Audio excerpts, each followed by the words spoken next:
Bienvenidos y bienvenidas a Proyección INBU Renovemos Costa Rica. Este programa llega a ustedes gracias al Sistema de Ahorro y Préstamos del INBU, Instituto Nacional de Vivienda y Urbanismo, a su servicio. Comencemos.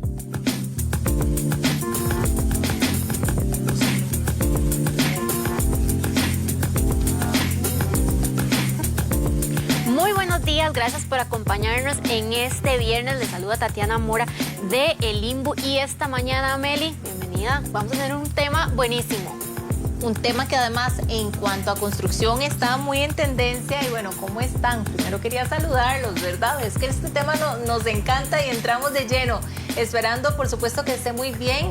Quédese ahí sentadito, sentadita o preparando el almuerzo mientras se queda con nosotros en Proyección INBU, porque yo sé que este tema nos va a encantar. Y es precisamente, Tati, la construcción sostenible.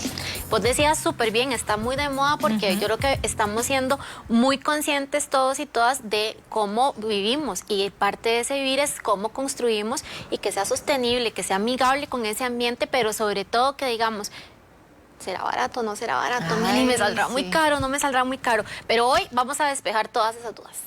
Y además conocer toda la tecnología que también existe, que es parte también de este tipo de construcción. ¿Qué tenemos que tomar en cuenta? ¿Qué debemos analizar desde que diseñamos los planos hasta que elegimos el terreno? Bueno, todo eso lo vamos a ver a continuación en este programa. Y por supuesto sus dudas, sus preguntas siempre son bienvenidas en nuestras redes sociales. Vamos a presentar a nuestros invitados de hoy, Tati. Así es que estamos muy bien acompañadas por dos caballeros y bueno, uno de ellos es don José David Rodríguez, quien es el viceministro de Vivienda y Asentamientos Humanos, pero también voy a decir que es ingeniero civil, ¿verdad? Porque sí, más allá de eso, pues todo un profesional en esta materia. Sí, muchísimas gracias. Muchísimas gracias, doña Tatiana, doña Melissa. Un gusto, y compañero acá también, un cordial saludo. Un gusto para nosotros, muy alegres de poder estar en este espacio del INBU para comentar lo que estamos haciendo y lo que estamos impulsando desde el gobierno, desde el Poder Ejecutivo, desde las instituciones del sector vivienda, hábitat y territorio al respecto de este tema tan importante como ustedes lo mencionaron. Bueno, así es, también nos acompaña y ahí usted me va a ayudar, el arquitecto Mauricio Vicente, porque él iba a decir todo en inglés, pero dije, ¿será ERA o será IRA? Entonces ya después dije, mejor que lo diga él. Es ERA, pero empezaba porque en algún momento hacíamos estudios medioambientales, entonces ERA, porque es el diminutivo de Environmental Research Architects, que en algún momento nos dedicamos en el pasado a hacer estudios medioambientales. Y bueno, primero, gracias por la oportunidad de invitarme, porque creo que esa es una de mis pasiones, se mezclan como las tres pasiones mías, que son la arquitectura, el bienestar y la naturaleza. Y entonces pienso que es una excelente oportunidad. Muchas gracias por invitarme. Pues gracias a ustedes, ¿verdad, Meli, por acompañarnos en esta mañana? Qué privilegio. Y bueno, empezando hasta... En algún momento parecía que el tema de construcción iba casi que de forma paralela a lo que era la conservación, el medio ambiente, y de pronto la situación ambiental se nos empieza a complicar, ¿verdad? Que el calentamiento global, que otras circunstancias que de alguna manera nos empujaron a hacer construcción sostenible. ¿Cómo surge esto y además cuál es la realidad actual en nuestro país? Usted tal vez, don Mauricio, sí. Okay. Bueno, yo puedo hablar como desde mi práctica profesional. Pienso que yo pienso que la construcción sostenible es la respuesta. La respuesta es el fin, digamos, el fin de la construcción es hacer un edificio que va a ser habitado.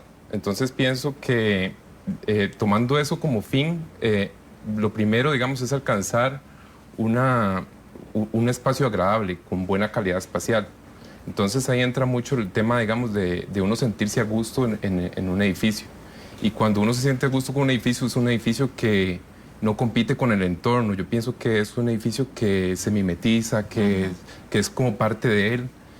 Por otro lado, también es un edificio que utiliza materiales sostenibles. Y los materiales sostenibles, en gran medida, son materiales que son saludables. Por ejemplo, no tienen lo que se llama como VOC, como componentes orgánicos volátiles. Se escogen, por ejemplo, materiales que sean a base de agua en vez de solventes. Se escogen también materiales locales, entonces hay que investigar un poco qué es lo que nos ofrece el entorno inmediato. Y entonces pienso que es como una serie de piezas de un rompecabezas que uno va armando y que después forman un edificio que va a ser agradable. Bueno, y justamente ese ambiente, ¿verdad, don José? ¿Qué tan importante es para yo decir, bueno, voy a hacer una construcción sostenible? ¿Me debería yo preocupar por el dónde está construido, si mi casa ya está ahí? Hay que tomarlo en cuenta. Claro que sí, y me parece muy, muy importante partir de ese enfoque de qué tan agradable y qué tan saludable y qué tan seguro es el hábitat que vamos a generar para estar usándolo como residencia, pero también incluso hasta centros laborales. Entonces ahí se genera creo que una relación bidireccional de cómo el entorno afecta esa construcción y cómo la construcción también puede aprovechar las ventajas que da el entorno, pero también cómo puede, digamos, a través de diseños y a través de técnicas, y para esto todos los expertos que existen en la materia lo pueden desarrollar, cómo también vencer o disminuir los riesgos que el entorno le puede imponer a una construcción, ¿verdad? Porque sabemos que vivimos en un país con condiciones naturales que en muchas oportunidades se convierten en un reto también para la construcción, ¿verdad? En las condiciones topográficas, en las condiciones de clima, todo esto hay que considerarlo y por supuesto estar atento para que no nos pongamos tampoco en un riesgo a la hora de elegir el sitio, por ejemplo, o a la hora de aplicar ciertas medidas en los diseños, ¿verdad? Que todo esto pueda integrarse de la mejor manera, como lo menciona el arquitecto.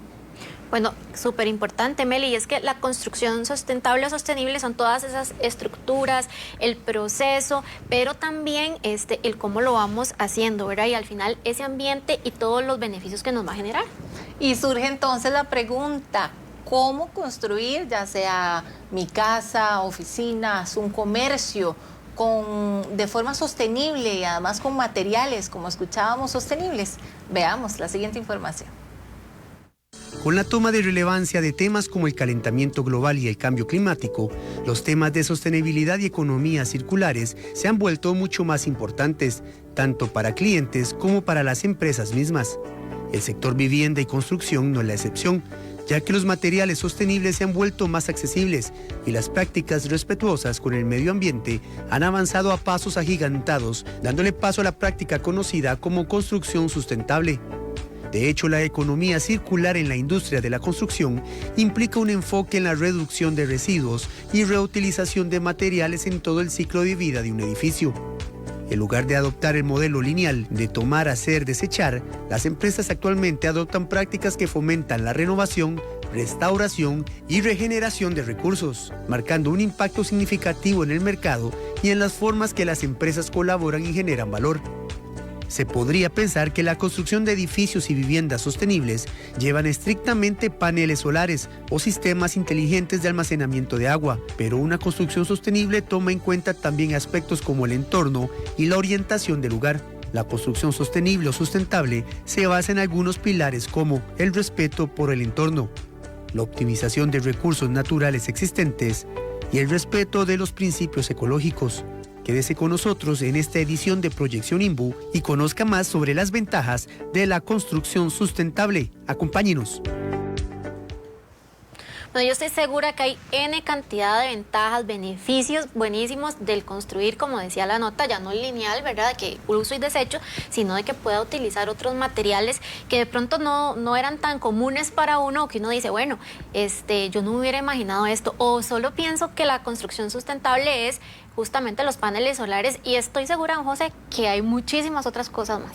Hay muchísimas otras cosas que considerar y también debemos tener en cuenta que los abordajes deben ser integrales en los diferentes niveles en que nosotros estemos haciendo nuestra gestión. Entonces, yendo de lo más general a lo más específico, porque empezamos hablando de casos muy concretos, ¿verdad? Que la construcción de una estructura, de una vivienda, de un edificio para un centro de trabajo.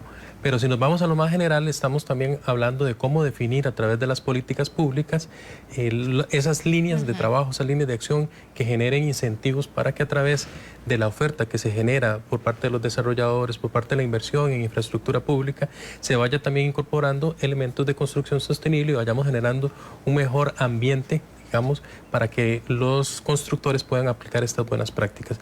Entonces, ahí es importante y me gustaría mencionar, hablando, ya que estamos en la Casa del INBU, hablando de un muy bonito producto que es la guía de Ecobarrios, que también ha sido comentada acá en este espacio. Y esta guía de modelo de ecobarrio para Costa Rica tiene un capítulo dedicado a aspectos medioambientales que hablan, por ejemplo, con medidas que tal vez, pensando nosotros muchísimo en tecnología sofisticada, olvidamos que en el pasado nuestros abuelos, ¿verdad?, nuestros bisabuelos aplicaban algunas de esas medidas muy simples en el manejo de aguas, por ejemplo, cómo incorporar esto a las nuevas urbanizaciones, cómo utilizar medidas que incorporen plantas, por ejemplo, que eso puede ayudar a manejar de una mejor manera los sistemas de drenaje. Entonces, cosas sencillas, puntuales, como esos ejemplos, están disponibles también para que quienes desarrollan proyectos desde las municipalidades y también en el ámbito privado, nos encanta, por supuesto, que cada vez más personas en todos los sectores se contagien de estos instrumentos que una institución como el INBU, en este caso, apoyada a las demás instituciones del sector, como el BAMBI, como el MIBA, ha ido desarrollando y ahora está a disposición para que la podamos utilizar y difundir. Don José, ¿dónde se consigue ese libro? Esa guía está disponible en la página web del INBU, sí, es un recurso gratuito y que también se está haciendo un trabajo de divulgación por parte de los compañeros, por supuesto, doña Tatiana ahí liderando todos esos esfuerzos, porque es muy, muy importante que lo podamos divulgar, que lo podamos conocer, que podamos volver a ver esas otras alternativas que, como lo mencionábamos, pueden ser de bajo costo. Ya el costo no significa una barrera, pero sí hay que hacer un cambio de chip, ¿verdad?, en la mentalidad y estar abiertos a incorporar elementos que tal vez hemos dejado de lado en la construcción. Ecobarrios, me encanta el nombre además. Así es. ¿Verdad? Es muy lindo. Bueno, don José, si me lo permite, para que lo podamos presentar bien muchas gracias. En cámara, que ustedes me dicen en cuál.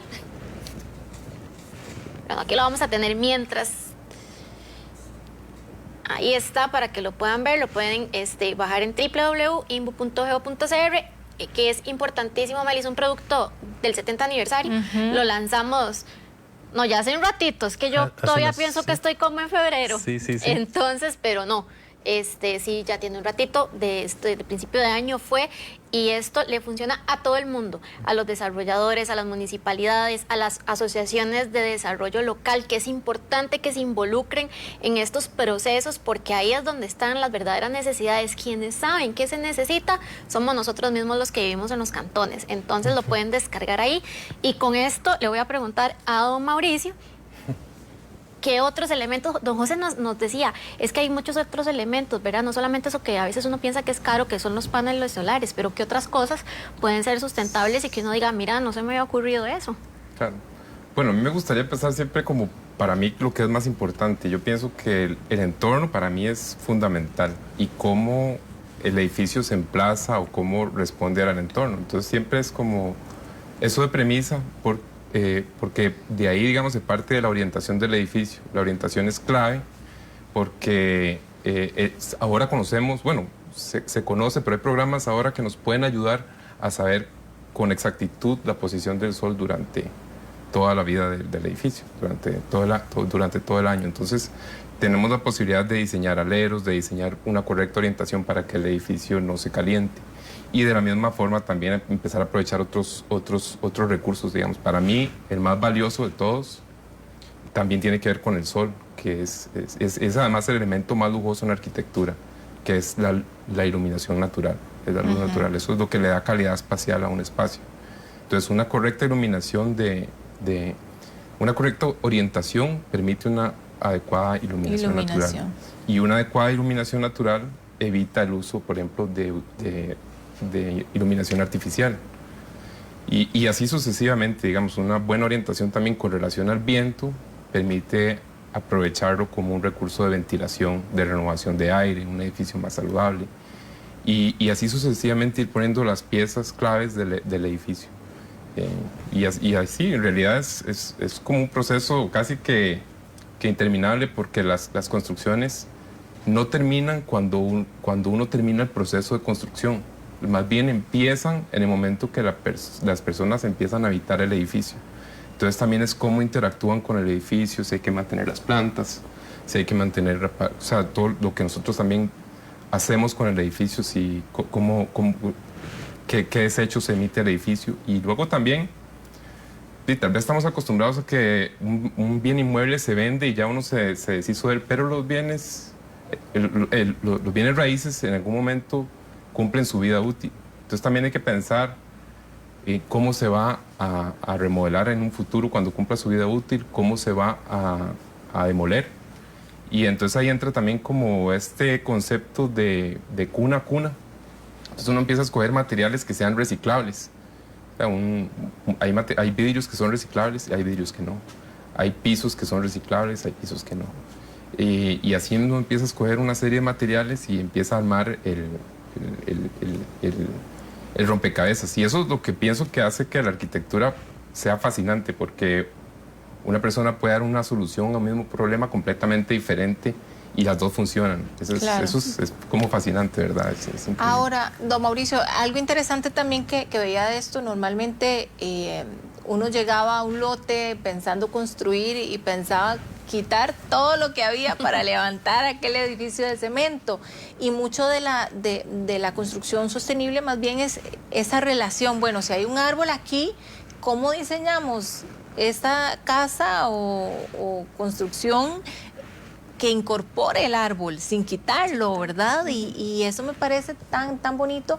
Y les iba a preguntar también sobre, cuando hablamos de materiales reciclables, no sé, porque uno a veces piensa qué tanta calidad hay o no. Tal vez si también nos explica sobre eso. Ok, bueno, claro, hay como dos conceptos. Uno es que ya por dicha pasamos como esa época del Renacimiento, que todo giraba en torno al hombre. Y ahora más bien tenemos como una visión, pienso yo, como una visión más holística de que somos parte del todo. Entonces somos conscientes de que no todo gira en torno a nosotros, más bien somos parte de un todo. Entonces todas las acciones que tomamos van a repercutir de alguna u otra medida en nuestro propio hábitat, en nuestros vecinos, y entonces ser amable también con el ambiente empieza por ahí, con las soluciones que nosotros aportamos. Y luego los materiales, digamos, reciclables, es que uno está acostumbrado como a pensar en el plástico, pero los materiales reciclables hay muchísimos. Por ejemplo, el concreto es reciclable, o sea, de alguna u otra medida se puede demoler y se puede convertir en lastre. Y más bien hay plásticos que son muy difíciles de reciclar. Y también, digamos, una madera puede ser reutilizada también, podría ser reutilizada desde que dejó de ser parte de un marco de puerta, pasó a ser leña, pero lo reutilizamos, o pasó a ser compost, se compostó. Y entonces pensar, eso es el hecho de pensar como en el ciclo de vida del edificio. Les cambiaron el chip, Meli, yo sí, creo, es ¿verdad? que bueno, precisamente por eso son estos espacios. Creo que todavía tenemos que educarnos mucho, o al menos yo levanto la mano, ¿verdad? En cuanto a este tema, creo que se ha avanzado lo suficiente, pero no sé qué tanto hemos avanzado nosotros y las creencias que también tenemos, Tati. Yo creo que sí, y muchos mitos, creo yo, porque justo yo también, a pesar de que trabajo con muchísimos arquitectos y ingenieros y que vienen con cosas innovadoras, todavía oyendo lo de los marcos que se hace compost, eso es nuevo para mí. Entonces yo creo que todos los días uno aprende algo nuevo, y al final es como sacarnos ese chip y decir, sí podemos hacer, en los desarrolladores sobre todo, o una persona, una pareja que quiera hacer una construcción sostenible, don José, puede ir a hacerlo. Claro que sí, y me parece muy importante retomar esos temas, porque cuando decimos que tanto hemos avanzado, lo cierto es que hemos avanzado bastante. En nuestro país hay una conciencia bastante importante y extendida al respecto de estos temas. Si nosotros hacemos un análisis comparado con la región, siempre estamos ahí con diferentes temas sobresaliendo, innovando desde el sector privado, desde el sector público también haciendo esfuerzos. Entonces es importante saber que sí hay un buen ambiente para esto. Incluso hay algunos instrumentos normativos que se han creado, que tal vez son poco conocidos, que hablan sobre la oportunidad o la autorización, digamos, para poder incorporar materiales reciclados dentro de algunos proyectos de infraestructura. Por ejemplo, ahora que el arquitecto mencionaba el uso, por ejemplo, del concreto en lastre como un agregado más, Bueno, también incluso hay materiales como los que están en las calles que pueden ser reutilizados. Y cuando hablamos de proyectos de vivienda, urbanizaciones, todos estos requieren infraestructura, y en esa infraestructura pueden ser incorporados materiales que han sido ya utilizados previamente y que pueden incorporarse ya técnicamente analizado. Esto ya, digamos, hay ciencia, hay tecnología al respecto, pueden ser incorporados sin afectar las propiedades de la calidad de las obras resultantes. Es decir, por ejemplo, pavimentos en una urbanización, en una calle, que utilicen agregados que fueron reciclados, hasta en cierto porcentaje, me parece que hasta un 30%, podrían incorporarse sin tener ningún efecto negativo o nocivo sobre la calidad de esa infraestructura resultante. Entonces, hay mucho ya desarrollado, hay mucho que podemos seguir extendiendo, que podemos seguir aprendiendo, pero no estamos en cero. Más bien, creo que hay muchos elementos para considerar para seguir creciendo y desarrollar el tema. Bueno, es interesante, don Mauricio. Yo incluso he escuchado que hay todo un negocio ahí alrededor de reciclar los materiales de casas que efectivamente cumplieron su ciclo. He escuchado donde incluso le proponen a usted, bueno, deme, yo no se preocupe, yo vengo con el bajop, le quito todo, pero eso sí, yo me llevo los materiales. Y de pronto funciona, algo que uno no hubiese pensado. Sí, claro, por supuesto. Digamos que hay como un dicho popular, así que la basura de alguien es el tesoro de otro, ¿verdad? Pero, digamos, pero sí, es totalmente cierto. O sea, mucho de lo que ya se desecha para una cosa tiene otra vida, otra oportunidad, digamos, para volver a ser material, sí, volver a ser material. El acero, digamos, y todo lo que son metales son muy cotizados en el mercado, pero en realidad muchos materiales también, por ejemplo, algo que ya tiene sus años, tiene como por decirlo así, tiene como su vibra, y se utilizan también, pienso yo, que en el diseño interno. O sea, las cosas que ya tienen sus años, mucha gente las utiliza. De hecho, en el mercado también venden, por ejemplo, tejas reutilizadas, porque ya la teja usada tiene esa pátina del tiempo, que es muy agradable, versus que una teja nueva, en realidad usted la ve y no es tan agradable. Ve, qué interesante. Bueno, uno no se imagina, Meli. ¿Sí? Pues si ya tenés que hacer alguna remodelación en tu casa, no crean, yo ya estás ahí vos haciendo números de qué podemos reutilizar, de qué no. Y vamos a hacer una breve pausa comercial y vamos a regresar en unos minutos con este tema tan interesante, que es la construcción amigable, que nos va a ayudar no solamente a conservar el medio ambiente, sino, estoy segura, que beneficios económicos.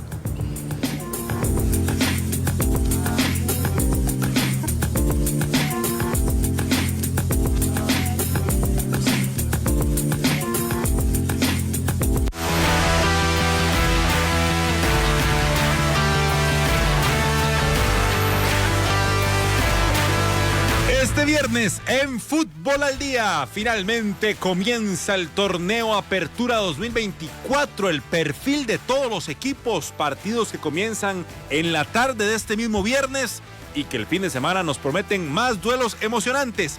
Todo lo que conlleva el nuevo comienzo de torneo a partir de las 9:30 en Fútbol al Día por Canal 8 Multimedios.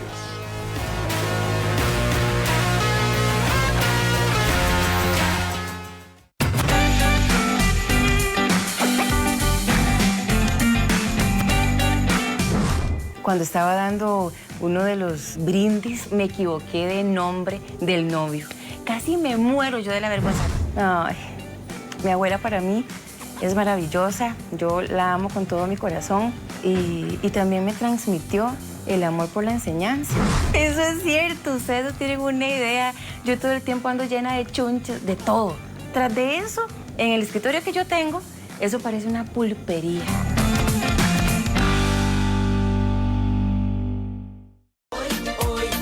Queremos invitarlo para que este lunes no se pierda la revista. Hay personas que se toman todo a título personal. ¿Cómo hablarles? ¿Qué hacer para que no se sientan atacadas? El coach Carlos Núñez estará con nosotros. Y también en El Mañanero, una señora asegura que su hijo perdonó a un hombre que la golpea. ¿Qué hacer en estos casos? ¿Hasta dónde intervenir como padres?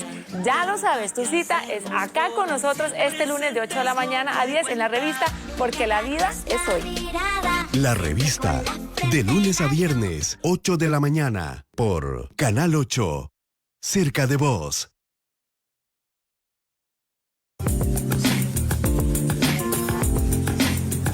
Continuamos con más aquí en Proyección INBU. Hoy viernes, recuerden que estamos hablando de construcción sostenible y usted también nos puede hacer llegar sus consultas, sus preguntas a través de las redes sociales, ya sea de las redes sociales del INBU o de Multimedios CR. Continuamos acá con un tema que incluso fuera de cámaras, ahorita en los comerciales seguimos hablando porque realmente genera mucho interés.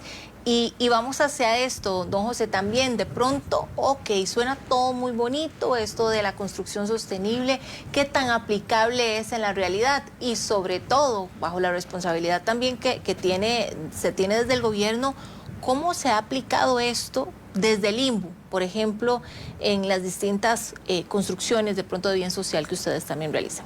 Así es, bueno, es aplicable, pero también se va convirtiendo en una obligación para nosotros avanzar en la implementación de medidas de este tipo, ¿verdad? Por ejemplo, en los desarrollos habitacionales que realiza el INBU, donde hay todo un esfuerzo para adaptar los diseños, para que sean, para que aprovechen el entorno, para que tengan, como lo mencionábamos antes, ese aprovechamiento de los recursos naturales como la luz, como la ventilación, que sean seguros, que sean saludables, todo esto desde el punto de vista de diseño. Y es importante, ahorita que hablamos de proyectos de vivienda, como los que desarrolla el INBU como entidad autorizada, que en general también la adaptación de la vivienda al entorno durante alguna época en el pasado fue una deuda de parte del sistema en general para poder ofrecer la vivienda que mejor se adapta a las condiciones de los lugares, ¿verdad? Y eso tiene que considerar el clima, tiene que considerar el terreno, tiene que considerar las amenazas. Si estamos hablando de zonas que podrían tener riesgo de inundación, entonces debemos desarrollar ahí tipologías que le permitan a las familias, digamos, resistir en algún momento en donde se genera alguna inundación sin poner en riesgo su vida, sin poner en riesgo sus bienes, por ejemplo. Entonces, ahí me parece que sí hay que hacer un reconocimiento al Sistema Financiero Nacional para la Vivienda, en un esfuerzo de las instituciones del sector, del BAMBI, del MIVA, del INBU, para desarrollar estas tipologías que se adapten de una mejor manera a los entornos. Entonces, no estamos hablando de la misma casa en todos los lugares, sino que estamos hablando de que cuando el Estado hace el esfuerzo a través del Sistema Financiero Nacional para la Vivienda de generarle una solución habitacional a una familia, que esa solución habitacional se adapta al entorno y así entonces va a generar un hábitat más seguro. Hay que considerar muchos aspectos, por ejemplo, incluso el sistema financiero brinda soluciones en territorios indígenas. Entonces ahí no solamente hay que considerar aspectos del entorno, sino también de la cosmovisión de las comunidades, ¿verdad? Para que esta solución que se le brinda sea una solución que sea plenamente aprovechada por las familias, porque va a tener los elementos que le sirven para sentirse totalmente a gusto, sentirse seguro, sentirse pleno, y no más bien que sea algo que provoque una sensación de poco confort, ¿verdad? O de poca seguridad. Entonces es importante decir que sí se ha avanzado muchísimo en cuanto a los tipos de vivienda que se generan desde los proyectos de vivienda que realiza el Estado. Don José, no es solo pensando en que asegurar esa inversión que está haciendo el INBU, sino también el bienestar de la familia a la que se le está dando este techo. Totalmente, porque hablábamos de condiciones, por ejemplo, de ventilación. Bueno, hemos pasado un verano muy caluroso recientemente y todos andábamos buscando abanicos. Bueno, imagínense lo que es tener una casa que no necesita abanico porque el diseño consideró las condiciones del sitio, entonces hay una muy adecuada ventilación. Más bien la gente va a estar deseando llegar a la casa para refrescarse, ¿verdad? Qué bonito. Entonces todo eso es lo que se puede generar teniendo en cuenta desde el diseño los aspectos de construcción sostenible. Bueno, Emilio, ahora que vos al inicio del programa decías, y si hay un arbolito en la propiedad, en vez de quitarlo, lo dejamos y resulta que ese arbolito justamente con estos calores, estoy segura que ha dado una buena sombra y una buena brisa, ¿verdad? Entonces parte de esa construcción sostenible que decíamos, no solamente es un tema ambiental, ¿verdad? O sea, arquitecto, es un tema general. Sí, totalmente. Yo pienso que esas son buenas noticias, o sea, porque pienso que ya se ha ido cambiando el chip y además pienso que también como costarricense tenemos la responsabilidad de hacer las cosas ecológicamente equilibradas, porque en la Constitución hay un artículo que dice que es un derecho de tener un ambiente ecológicamente equilibrado y saludable. Y entonces creo que estas cosas empiezan como a empatar, y eso es también como un derecho, pero también un deber. Yo siempre pienso como en el fin de la arquitectura, o sea, si las casas de interés social es para darle bienestar a las familias. Y qué buena noticia que hayan soluciones que se piensa, o sea, claro, que se ventile bien, pero el fin es que esas familias van a estar confortables y ya van a tener una preocupación menos.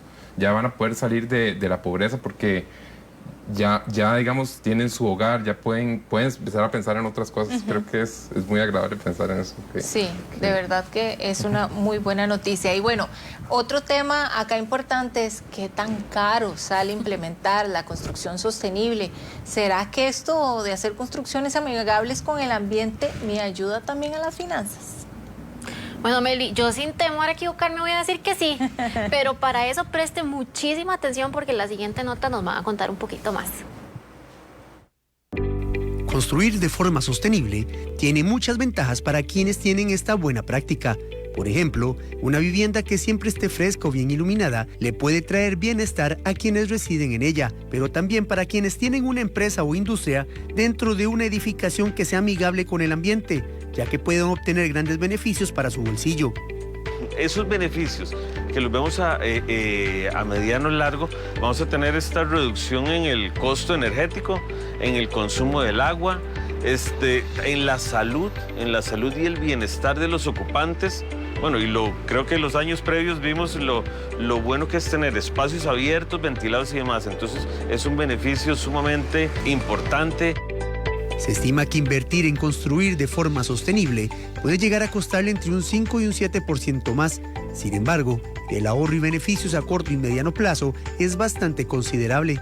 El integrar energía, también por cierto como técnica o estrategia más bien, integrar paneles solares, por ejemplo, claro que va a elevar hay un costo asociado a la construcción. La consultoría o el mismo diseño en los profesionales podría generar un costo asociado a la misma construcción.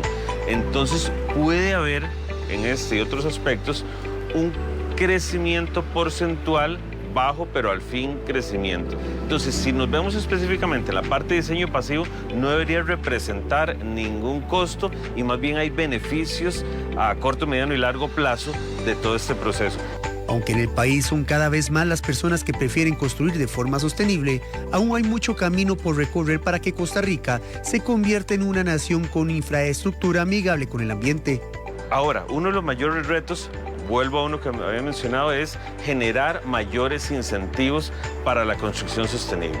Es eso, básicamente con eso, liberando un poco el mercado en esto, liberando la parte financiera, la bancaria propiamente, ¿verdad? Creo que se pueden obtener bastantes beneficios de lo que andamos buscando. Así que no lo piense cuando quiera hacer una construcción sostenible.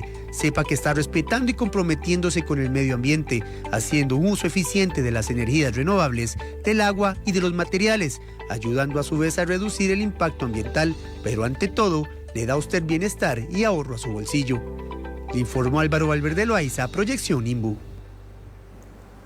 Bueno, qué importante todo esto que nos acaba de decir Álvaro, porque ahí ya se puede tener unas pinceladas de qué puede y qué no puede hacer, Meli, de más o menos cuánto necesita uno también. Sí. Y sobre todo esos mitos que decíamos que a veces podemos tener. Claro que cuando uno piensa en esto dice, pero ¿cuánto me va a salir? Pero bueno, en esos números y esa contabilidad que hay que hacer siempre que vamos a emprender una construcción, lo ideal también es ver eso a un mediano y a un largo plazo, Meli, larguísimo. Sí. Imagínate que si tenés una buena ventilación, ningún calor ahí, no tenés que ir a comprar, a salir corriendo a buscar ventiladores. O si no tenés una buena luz natural, vas a bajar la factura de la luz. Digo yo, ¿verdad? Don Mauricio, dígame si sí estoy bien. Esa es la idea, por supuesto. Ese es el fin y es porque los ahorros se ven a largo y mediano plazo. Y ahorros económicos, pero también tienen otros beneficios. O sea, esto de la luz, o sea, no es lo mismo estar en un ambiente iluminado artificialmente que donde la luz es estática, a tener iluminación natural, donde en realidad la luz es dinámica. Entonces va variando durante el día. Hasta en salud, beneficios, sí, claro, ¿verdad? tiene un impacto, digamos, en los músculos ciliares que controlan la obturación del ojo o sea, sí, tiene una serie de beneficios asociados también a la salud que pienso yo que tienen más valor que el económico. Claro. Sí, es donde uno realmente hay que poner la balanza. Ahora, don Mauricio, ¿qué tanto de pronto ya ustedes con sus clientes hay conciencia de esto? Porque sabemos que sobre todo Costa Rica, un país como el nuestro, claro que tenemos conciencia ambiental, pero cuando se hace una propuesta, ¿son ustedes los expertos los que proponen esa construcción amigable con el ambiente o ya son los mismos clientes los que lo están exigiendo? Pienso que un poco de los dos, porque la gente sí quiere los espacios que sean lo más saludables posibles y quiere también hacer las cosas bien, o sea, quiere que no sean, no quieren ser residuos con el medio ambiente, eso los clientes no quieren pensar que la construcción de su vivienda, de su trabajo, su inversión inmobiliaria no fue lesiva con el ambiente. Entonces, ellos también, es una premisa, pero también hay una parte de educación como hacia el cliente, como explicarle que no es solamente materiales, sino también es parte como del paisaje del edificio, de la orientación, de cómo, y cómo involucra también incluso a la comunidad en la mano de obra local. Por ejemplo, un hotel que tenga un techo de paja, el techo de paja tiene una muy poca vida útil, pero le da trabajo a la comunidad constantemente, o tiene jardines que hay que estar manteniendo, o tiene soluciones de plantas para depurar las aguas grises. Entonces necesita un mantenimiento constante que es un ganar-ganar, porque hay una parte de economía también que se diluye entre la comunidad. Entonces son una serie de cosas que pienso que siempre es mejor construir sosteniblemente y pensar que hay que construir sosteniblemente.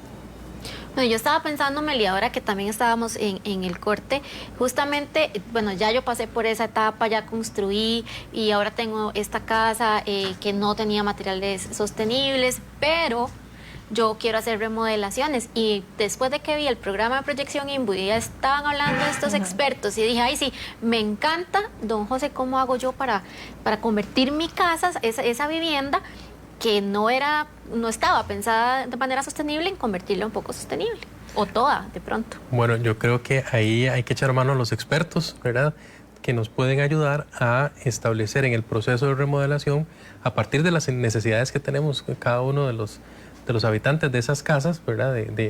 Cada uno sabe qué necesita hacer dentro de su casa. Entonces, con esas necesidades, con una asesoría experta, se puede definir aspectos de diseño, ¿verdad?, que tienen que ver con la obra en general, qué tipo de obra es la que se va a hacer, pero también puede haber asesoría en cuanto a los materiales, como lo hemos venido hablando. Entonces, puede ser materiales que incluso al rato los tenemos por ahí disponibles, ¿verdad?, o materiales que en la selección dentro del proceso de compra se pueden elegir de tal manera que puedan generar algún ahorro posterior para las personas, por ejemplo, en términos de costos de operación, como el de la iluminación, el de la energía, el de la ventilación, ¿verdad?, todo esto que hemos venido hablando. Entonces hay como diferentes momentos donde podríamos tomar la decisión de incorporar criterios de construcción sostenible, ¿verdad?, dentro de un proceso de remodelación, y que nos ayuden no solamente a bajar el costo de la obra en sí, sino los costos posteriores, ¿verdad?, porque de todas formas nosotros tenemos que darle mantenimiento a nuestras casas, a nuestras viviendas, a los sitios de trabajo, a los edificios. Entonces son dos consideraciones que hay que tener en cuanto a costos y en cuanto al momento de dónde y cómo incorporar criterios de construcción sostenible en un proyecto personal. Don José, ¿existe algún incentivo para promover precisamente la construcción sostenible desde el gobierno? Como sabemos que, por ejemplo, uno compra un carro eléctrico y paga menos impuestos, etcétera.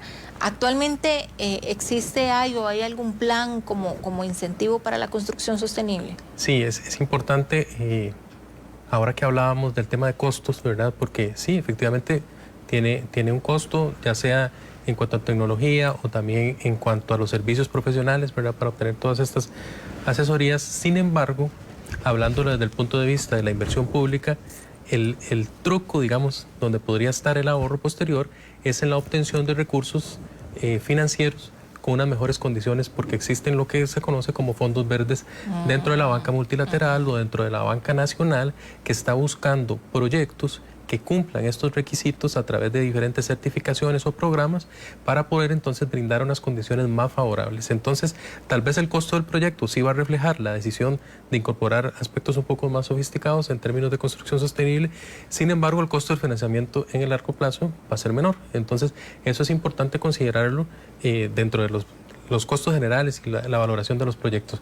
Ahora, desde el punto de vista público, a mí me gustaría mencionar que recientemente, con el apoyo del Colegio Federado de Ingenieros y Arquitectos, con quien hemos tenido una relación cercana en este tema, se firmó un convenio entre el Banco Hipotecario de la Vivienda y el Colegio Federado de Ingenieros y Arquitectos, luego de una revisión que se hizo desde el Ministerio de Vivienda para definir un poco con cuál instrumento se podía definir cómo una construcción es sostenible y aplicarlo dentro del Sistema Financiero Nacional para la Vivienda, que es decir, dentro del sistema que da los bonos, ¿verdad? Entonces vimos diferentes ejemplos y uno que cumplía con bastante el alcance técnico que se debería considerar es el programa de bandera azul de construcción sostenible, que ya existe dentro del esquema de programa de bandera azul, ¿verdad? Que todos conocemos la bandera azul ecológica, ¿verdad? Para las playas. Hay diferentes categorías. Hay una categoría de construcción sostenible. Esto está implementado desde el CEFIA. Entonces hay un convenio para trasladar este conocimiento y este galardón como un incentivo, al menos dentro de los proyectos del Sistema Financiero Nacional para la Vivienda, dentro de los proyectos de vivienda de interés social. Entonces, ahí ese tipo de proyectos tendrían incentivos en su trámite y esperemos que también vayan conectando con estos otros incentivos financieros para entonces generar un incentivo mayor para seguir promocionando este tipo de desarrollos. Muy bien. Qué bueno, ¿verdad, Meli? No se imagina que de pronto porque uno no está metido en ese mundo, pero que hay bastantes cosas para que uno pueda decir, bueno, o para que los desarrolladores o todo pueda ser un poquito diferente y quitarnos ese chip y quitar esos mitos y empezar a ver cómo hacemos esa cohesión. Y yo creo que el tema del hábitat es importantísimo porque siempre hemos hablado de vivienda, pero casi nunca hablamos, don José, del hábitat en el que habitamos, que es igual de importante que la vivienda segura. Es ese entorno que nos da todo, que podamos tener cerca y que podamos estar seguros. Así es. Y cuando hablamos de hábitat, no podemos olvidarnos de la planificación sobre el territorio en el cual se encuentra el hábitat, ¿verdad? Entonces ahí tenemos que volver la mirada a los instrumentos de planificación territorial. Ahí tenemos que ponerle atención a cómo incorporar incentivos y medidas dentro de los planes reguladores, por ejemplo, a nivel municipal, para que entonces se puedan promover el mejor enfoque, la mejor aproximación para el desarrollo de la infraestructura, para el desarrollo de los proyectos y por supuesto para el desarrollo en general de los cantones, ¿verdad? Pero sí es una variable importantísima que tiene que considerarse desde la planificación de las instituciones, en este caso a nivel de las municipalidades, que son las que tienen la competencia sobre el ordenamiento territorial, pero desde las políticas urbanísticas que se promueven desde el INBU, ¿verdad? Como un ente encargado también de la fiscalización sobre el tema, ¿verdad? Como superior sobre el tema, y está muy presente, está muy considerado en la actualidad dentro del desarrollo de estas herramientas para poder generar en el mediano y en el largo plazo incluso hasta cambios, ¿verdad? Y que necesitamos hacer en términos de nuestras ciudades, de nuestro territorio, que puedan generar un entorno más saludable. Hablábamos ahorita de la obligación constitucional que tenemos de generar un ambiente sano ecológicamente y equilibrado, ¿verdad? Y además, cuando hablamos también de vivienda, en la misma Constitución está la obligación, digamos, de generar a través del beneficio de la vivienda un mejor patrimonio para las familias. Entonces son cosas que están muy arraigadas en esas bases, digamos, fundacionales de nuestro Estado, porque tenemos una vocación ambiental. Se han resuelto muchísimas cuestiones grandes del Estado, ¿verdad? Con estas consideraciones, y en el tema individual de la construcción y la planificación que se hace desde los cantones no va a ser la excepción. Debemos también considerarlo. Don Mauricio, ¿qué hace falta? Ya teniendo el panorama como lo hemos visto, ¿qué hace falta como país o de pronto como población, como costarricenses, para todavía dar ese paso más hacia adelante, ¿verdad? Porque ¿será falta de información sobre el tema o en comparación a otros países estamos bien? Bueno, yo desconozco cómo estaremos con relación a otros países, pero pienso que ya está cambiando el paradigma en Costa Rica. Pienso que la mayoría de costarricenses pensamos que la única forma de construir es de forma sostenible. Y pienso que si no se hace de esa forma es porque hay una falta de un recurso económico. Pero pienso que la mayoría de personas están comprometidas con tener una mejor ciudad, con tener un mejor lugar donde vivir, con que el barrio sea lo más seguro, el lugar donde vives es más bonito. Y pienso que si no es por eso, es porque hay como una necesidad que no alcanza para llegar a ser sostenible, porque no alcanza tampoco como para ser habitable. Y esos son como los problemas de barrios que hay que tal vez ayudar donde el gobierno tal vez debe como intervenir un poco, que están en zonas deterioradas y que son peligrosas. Pero pienso que ya el paradigma de Costa Rica cambió y así nos ven desde afuera, y por eso hay tanta inversión en turismo, en la parte verde. Pienso que todos nos sentimos orgullosos de que una rana nos represente, no sé, claro. Pienso que ya eso viene incorporado en los costarricenses. Bueno, yo creo, Meli, que ahora los chiquitillos más, ¿verdad? Porque si uno ya lo tiene, los chiquitillos que van viendo el ejemplo de uno, pues lo van a tener muchísimo más arraigado. Y es que también ahora que estaban hablando de tener un buen hábitat, justamente para lograrlo tenemos que conocer y aplicar y estar involucrados en la parte de la normativa del ordenamiento del territorio, y para ello el instituto está yendo a todas las regiones del país. Recientemente estuvimos en la región Caribe, que incluyó pues a todos los cantones de Limón y también de Turrialba, y el próximo miércoles vamos a estar en la región de Guanacaste, justamente para ir a celebrar los 200 años de la anexión.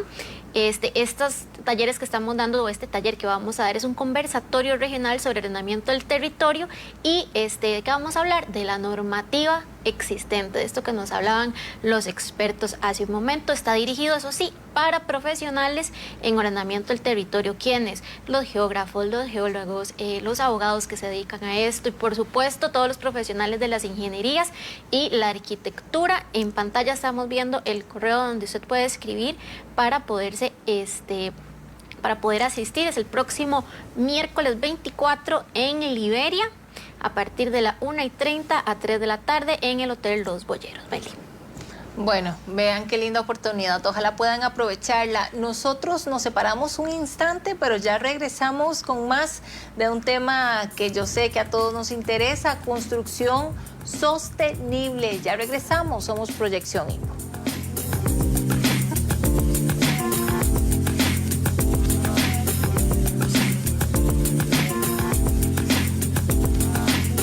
Usos, mitos, verdades y consideraciones sobre 5G. De eso vamos a hablar en Sinergia CFIA. Las tecnologías anteriores van limitando lo que es esa transmisión de información. Con 5G es como que yo tenga una autopista que tengo 2 carriles y ahí voy. Si hay mucho tráfico de información, pues habrán las presas.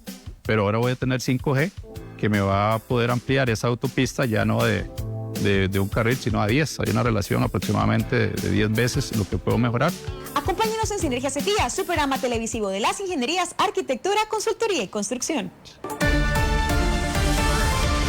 Usted también puede sintonizar nuestra programación desde cualquier lugar a través de nuestro canal de YouTube. Puede buscarnos como Multimedios Costa Rica y suscribirse para recibir toda la información que tenemos preparada para usted. Anoche en Telediario Estelar, llegamos al fondo de los hechos. La polémica. Kilómetro 9 de la Ruta 27. Tercer tramo con mayor reporte de accidentabilidad de toda la carretera San José Caldera. Esa ruta es una de las rutas más peligrosas que existen en nuestro país. Es fundamental que haya auditorías. Los sucesos. La llegada de una banda limonense a Cartago desató una disputa con grupos locales. Evidentemente, el cartel como tal va a crecer, se va a expandir de una manera violenta, de una manera sumamente dominante. la historia. Paula fue una de las primeras niñas de menor edad en el país en recibir una operación en su corazón debido a una cardiopatía congénita. Es muy curioso y siempre que lo digo la gente me dice que no le debería tener miedo a eso, pero uno de mis miedos más grandes es la muerte. Y irónicamente siento que he estado muy cerca de ella muchas veces. Telediario Estelar, de lunes a viernes, 8 de la noche, Canal 8, cerca de vos.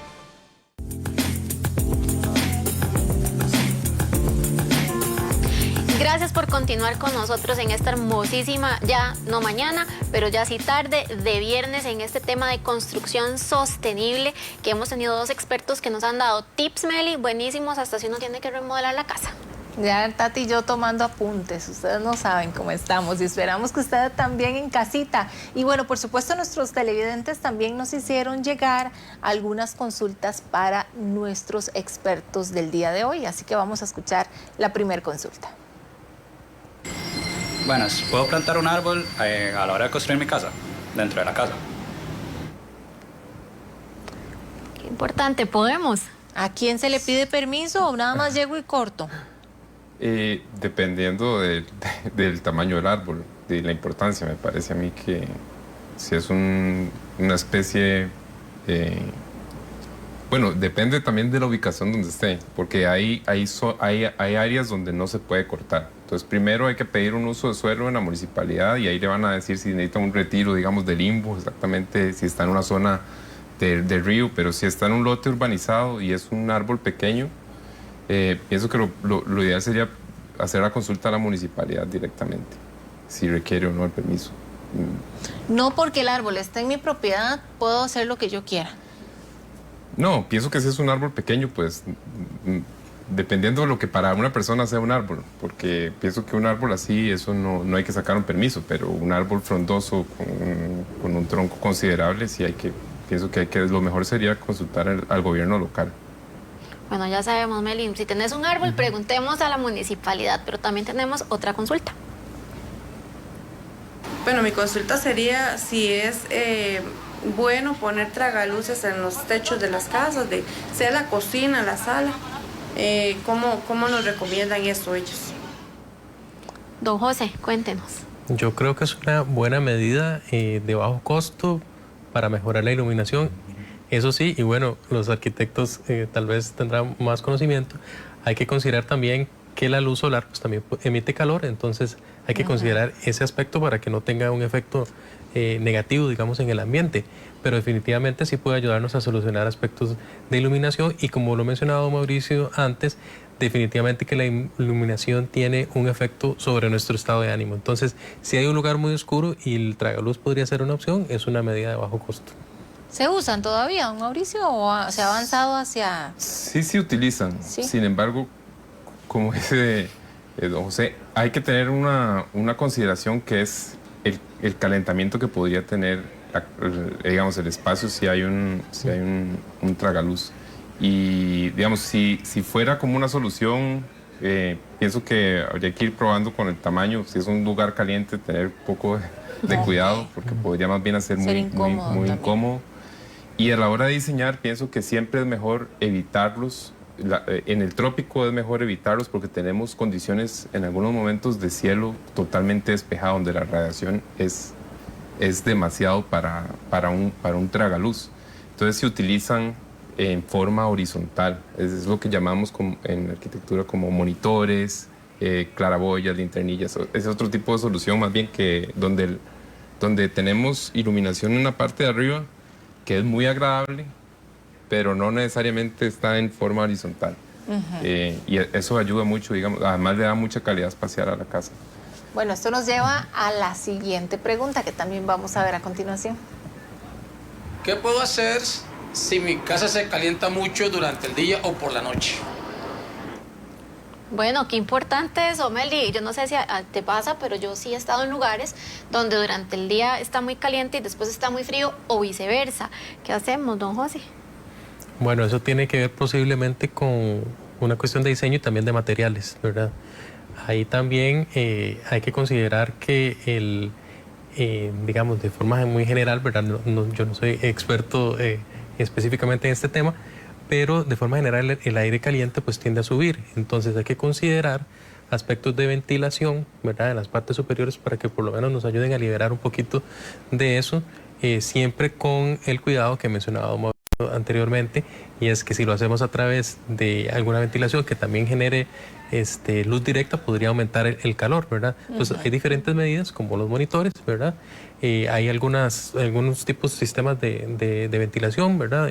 Pequeños que también he visto por ahí en el mercado, pero sí hay que tener, digamos, cuidado con que la medida que quiere resolver el problema del calor no tenga un efecto contrario ahí, ¿verdad? Pero son aspectos de mucho de diseño del espacio, ¿verdad? Y el diseño arquitectónico que pueden ayudarnos a resolverlo.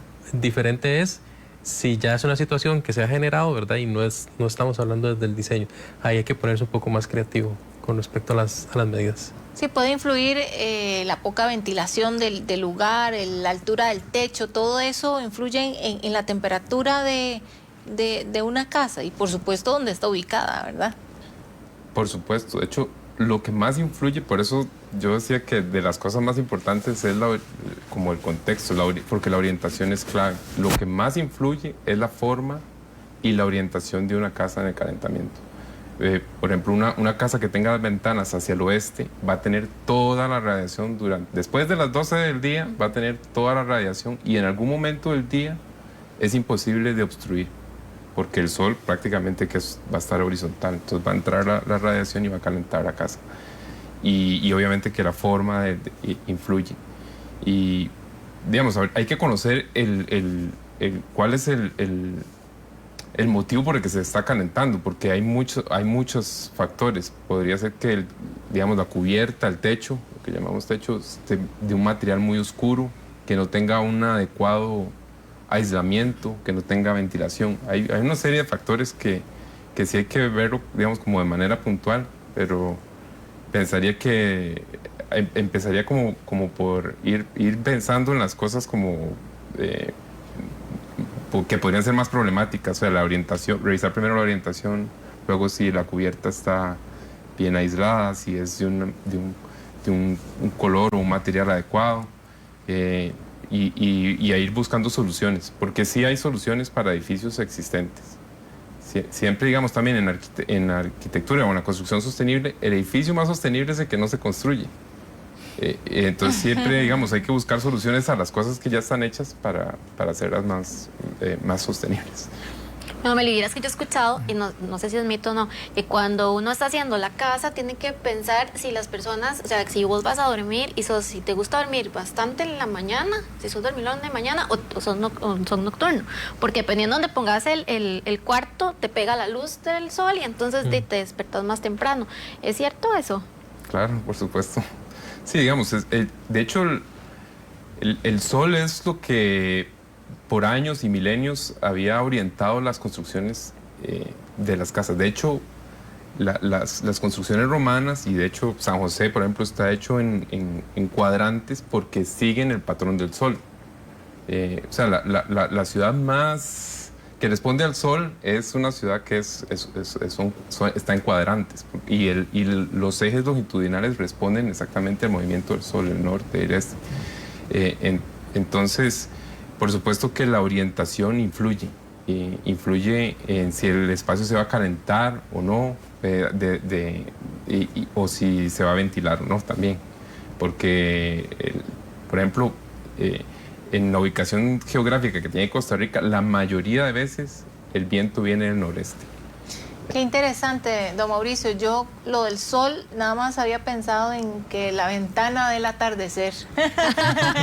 Y nunca había pensado ni el calor ni nada de esto. Pero bueno, de eso se trata Proyección INBU. Así es, en estos temas a veces uno piensa, Meli, que no hay tantísimas cosas y resulta que hay 1.000.000 de factores que uno debe tener en cuenta. Así que antes de despedirnos, porque el tiempo, Meli, se nos va volando, queremos recordarles que nos pueden enviar sus preguntas para todos los temas a través de las redes sociales, tanto del INBU, ahí está en pantalla, Instituto Nacional de Vivienda y Urbanismo, y también, por supuesto, a través de las redes sociales de Multimedios CR. Y por supuesto les invitamos para que no se pierda el programa de la próxima semana. ¿Sabe de qué vamos a hablar? Si el de hoy le pareció interesante, el próximo no se lo puede perder. Diseño de interiores. Todos tenemos ahí como esas curiosidades, un diseñador interno, ¿cierto? Que queremos siempre ver nuestro espacio, ya sea la oficina o la casa, bien bonita, bien cálida, bien, no sé, un espacio donde nos sintamos bien. Este va a ser el tema la próxima semana. Y además, Meli, yo estoy emocionadísima porque soy usuaria de Pinterest y paso inventando, en la oficina paso cambiando todo yo. Entonces estoy emocionada que van a venir esos dos expertos y nos van a decir qué hacer y qué no hacer. Y muchísimas gracias a don José por acompañarnos. Yo sé que sacó un ratito de su agenda tan apretada para comentarnos todo eso tan importante. Con muchísimo gusto, ha sido un placer. Muchas gracias a ustedes. Esperemos verlo más a menudo también por acá, don José. Muchas gracias. Vamos a ver que sí, vamos a ver que sí. Claro y don Mauricio, muy amable, muchas gracias, de verdad que todo muy interesante. Gracias. Bueno, llegamos al final, ya, Meli. vamos. Muchísimas gracias por acompañarnos y nos vemos el próximo viernes.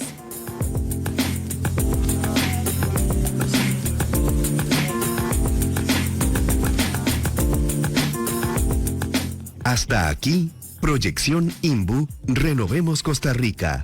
Lo esperamos el próximo viernes con más información de su interés.